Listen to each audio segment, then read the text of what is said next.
মালয়েশিয়ায় দুর্বৃত্তদের হাতে নিহত নাটোরের কবির, বাড়িতে চলছে আহাজারি কান্না। সংসারের সচ্ছলতা ফেরাতে 7 বছর আগে মালয়েশিয়ায় পাড়ি জমান কবির।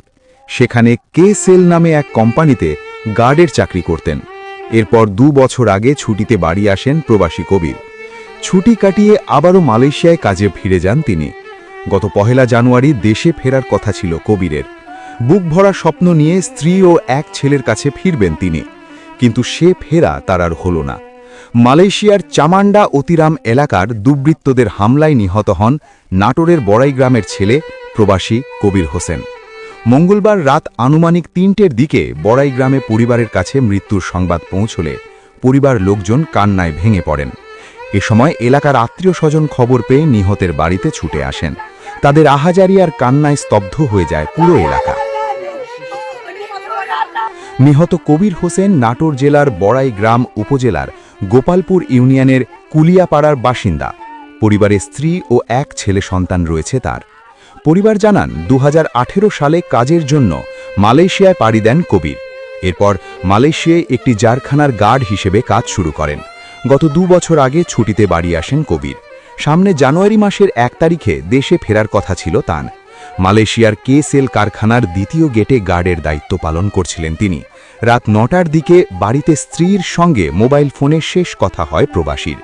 এরপর রাতে কারখানায় দায়িত্বরত অবস্থায় দুর্বৃত্তদের হাতে নিহত হন তিনি। রাত 3টের দিকে পরিবারের কাছে মৃত্যুর সংবাদ পৌঁছয়। নিহত কবিদের একমাত্র ছেলে সোহাগ হোসেন বলেন, আমার বাবা গত মাসে বাড়ি ফেরার কথা ছিল। কেন আমার বাবাকে খুন করা হলো, আমি তার বিচার চাই। আমার বাবার লাশ যেন দ্রুত আমাদের কাছে পাঠানো হয়, সরকারের কাছে আমাদের চাওয়া।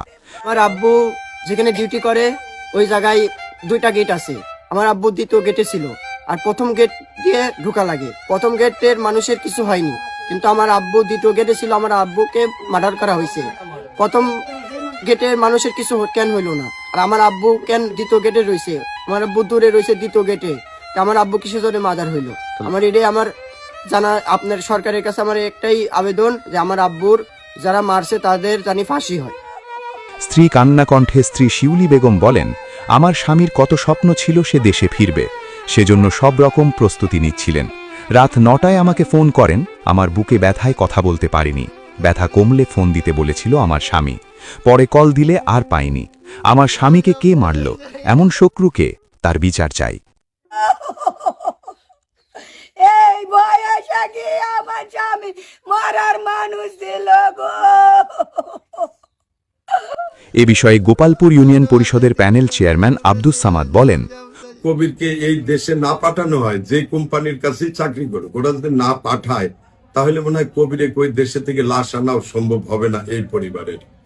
তো আমি বাংলাদেশ সরকার, মাননীয় সরকারের কাছে অনুরোধ করব যে যেহেতু বাংলাদেশের একটা নাগরিক প্রবাসে গিয়ে মারা গিয়েছে, তাকে যেন এই সরকার আনার প্রক্রিয়া করে, আমি এই জন্য সরকারকে অনুরোধ করব।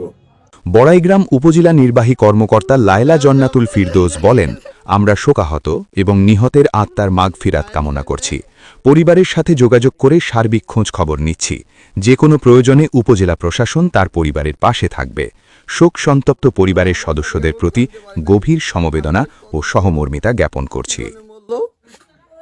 মরার তো কথা না, যেহেতু ভাই বাসায় অল্প দিনে চলে আসার কথা, 2 তারিখে চলে আসার কথা, আমি আর বলতে পারতেছি না। তো পরিকল্পনা ভাবে হত্যা করা হয়েছে। এখন সরকারের কাছে দাবি যে এই হত্যার বিচার হোক, বা মালয়েশিয়া যে কোম্পানিতে এই কাজটা করা হয়েছে তাদের বোঝা উচিত ছিল যে এই জায়গায় যে 4 জন মানুষ দেওয়া দরকার হয়েছে 2 জন মানুষ, বা প্রথম গেটে যে আছে তার কোনো কিছু হয় না, 2য় গেটে যে আছে তার সমস্যা হইলো, তাহলে প্রথম গেটে যে ছিল তারে জিজ্ঞাসাবাদ করুক, সবকিছু জানা হোক, যে সবকিছু যাচাই বাছাই করে তারপরে দেখা হোক যে কিসের জন্য এই কাজটা করা হইলো। আর যারে মারা হয়েছে তার কাছে তো টাকা পয়সা ছিল, সে দীর্ঘ 5-6 মাস ধরে কোনো টাকা পয়সা জমায় না। তার সামনে মাসে আসার কথা ছিল যে 2 তারিখে রওনা ফ্লাইটে উঠলে 3 তারিখে বাংলাদেশে চলে আসবে। হয়তো কেউ কোনো কিছু জানছে, যেহেতু 8 বছর সে বিদেশ ছিল, তার কোনো শত্রু ছিল না, 8 বছর আল্লাহর রহমতে ভালোই ছিল।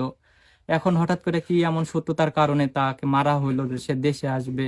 এগুলা সরকারের কাছে দাবি যে এগুলি একটু যাচাই বাছাই করে, আমরা আর এলাকাবাসী সবার দাবি যে এগুলা সবাই সঠিক বিচার চাইতেছে। আর সরকারের কাছে দাবি যে লাশটা দেশে সই সালামতে আইনে দেওয়া হোক। যদি